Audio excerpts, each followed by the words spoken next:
To create PDF file in Canva, I'm going to come over to custom size and I'll come to the units of measurement and I'll change it to inch, and I will come to my width and make that 8.5, and I'll leave the height as 11. I'm going to click on creating a design. From here, you want to go over to your design tab to pick in what you want to start working on.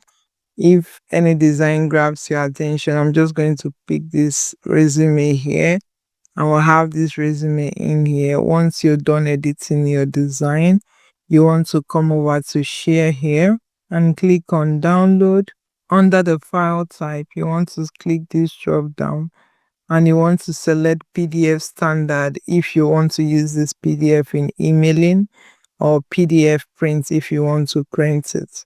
I'm going to select PDF standard and I'm going to click on download.